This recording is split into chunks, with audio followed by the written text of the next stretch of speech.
Hello, everyone, and welcome to the latest Sempre Milan bonus podcast on Substack.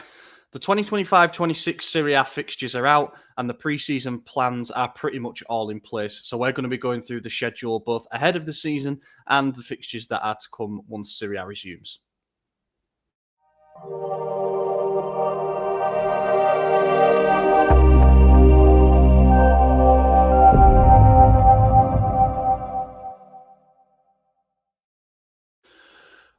Happy Friday, brother. Friday, as Friday, man. I've heard before. Yeah, I'm sleepy, but it'll be a good day. I think, yeah. I mean, I don't know. I got to go to work after this, so could be bad. Yeah. Have you? So the Friday feeling's not really got you yet, is what you're trying to say? The Friday feeling never has me. It's a myth from childhood. I don't know. Yesterday was a federal holiday, so I didn't work yesterday, so that was basically my Friday. But It my was God, dude, I look Juneteenth. so sleepy. Yeah. Can you explain Juneteenth? No, is the answer quickly. So, and you'll have to forgive me on this. I'm not a big historian on anything, to be honest. But and it's a new federal holiday, but obviously the celebration and ethos of Juneteenth has existed since around the Civil War time. And I believe it was either the day the Emancipation Proclamation went out, which was when Abraham Lincoln freed the slaves, or it was roughly the day that most of the states found out about it, because after he said it, obviously it took some time to emanate across the country. There were a few holdout states like Texas. I guess I'm throwing them under the bus. It's been like 150 years, but whatever. Texas, who just didn't say it until like a couple months later, or maybe even a year later, something like that. But yeah, it's essentially to celebrate, the freeing of slaves. Okay, brilliant. Wow, nice. It's Friday here, as in quite literally, I'm fucking frying.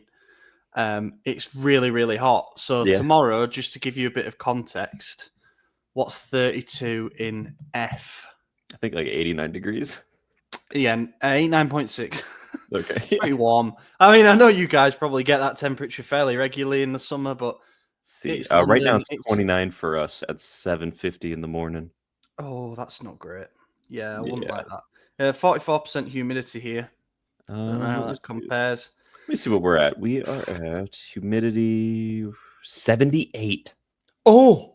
Yeah, I'm not going outside. I can tell you that right now. Don't even open the doors.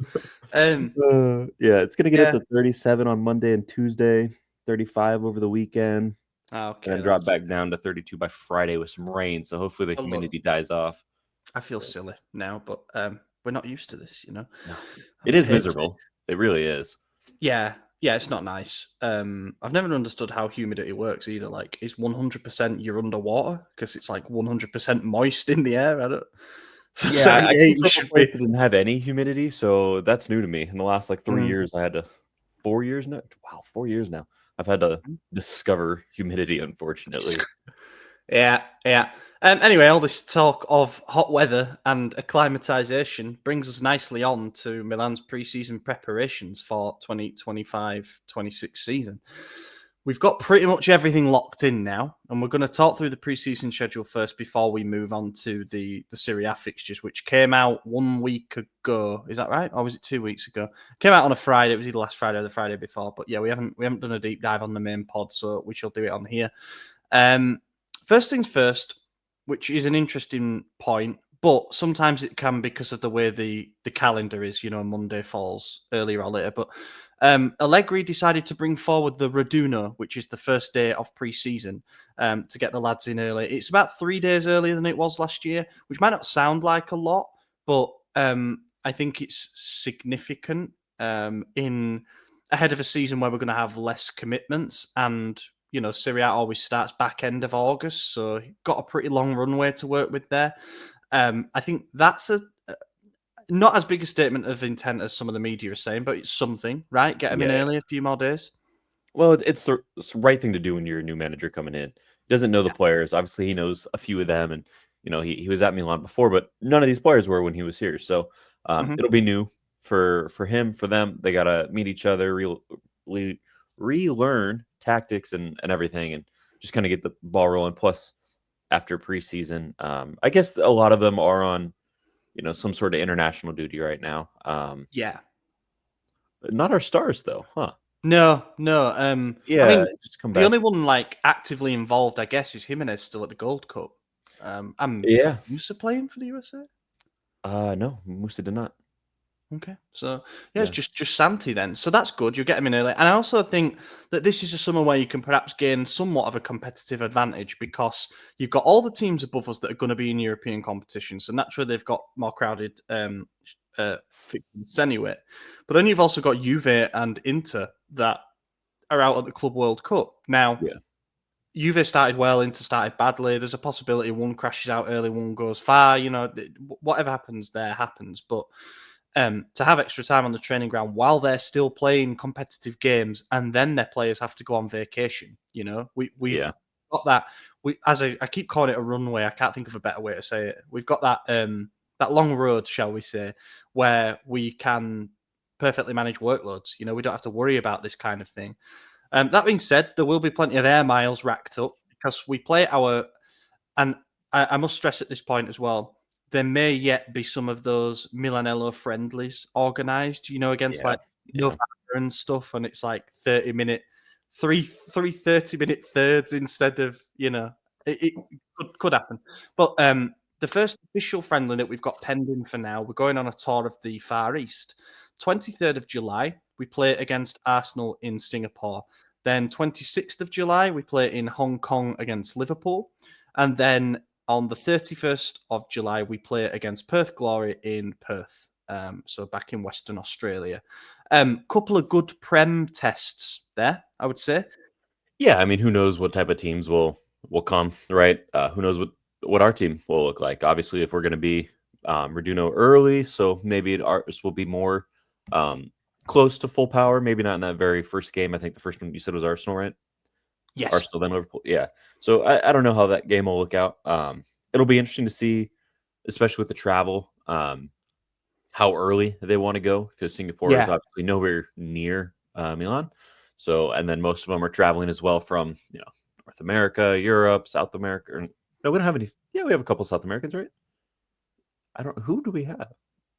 I don't know, but We did have some Argentinians, but yeah, Luca but they're not there Romero's anymore. gone, Marco Yeah. Pellegrino's gone. Maybe we have no South Americans. Wow, that's Emerson crazy. Royale, of course, Brazilian. Yeah. Oof. Well, hopefully he stays. Yeah. Doesn't travel. Yeah, I mean they're coming from all over and then continuing, basically encompassing the whole globe in the month of July. So that'll Hmm. be some stress. Depends on how early they get there. Maybe they're a little tired. But then to immediately after that game go from Singapore to Hong Kong, which yeah, it's a much shorter flight. Still international travel, and It's then travel, again yeah. immediately after from Hong Kong to Perth, which is still a shorter flight in comparison from Italy to Singapore, but definitely longer than Singapore to Hong Kong. So Mhm. that will be a test for their bodies, and then to know that Yeah. it's not over after that either. There's still a lot more to come. Yeah, it kind of ramps up from there, which seems Yeah, weird to say given it's Arsenal and Liverpool. I think those games out in the Far East, I'm instantly getting Soccer Champions Tour vibes from them. I think there'll be yeah, like 45 minutes good team, 45 minutes kids or mixed yeah. groups, or I don't think we'll be able to take loads from them. That's just my gut feeling. But Mhm. who knows, with it being a bit different this time, there's no major tournament, there's no European Championship. And I've been trying to think about all this in relation to Napoli last season because ultimately that's the model we're trying to follow, right? We get in a proven winning coach who has no European competition to contend with, and therefore should be able to focus on one thing and one thing only. And I'd thought about, how well Napoli started last season. They won 8 of their first 10 games and they got themselves in first place through to round 14. And then they were Mhm. back there until round 25. It kept going backwards and forwards. But Napoli started well, and that was the point. Well, they And that lost their first game 3-0, but they yes. did lose their first game 3-0, yeah. And then after they won 8 of their first 10, they lost 3-0 at home to Atalanta. So they had a couple of dips in there, shall we say. But yeah, ultimately started well, kept it up. And it was clearly important, the preseason that Conte had with them and only having one game a week to focus on. We've got that, but there's no major tournament. So Mhm. the vast majority of the squad, barring any extended vacations and whatnot, should be there on day one of preseason. They should therefore get 3 weeks in before that first friendly. You know, What is the first and day of training camp? When do they come back? you July said?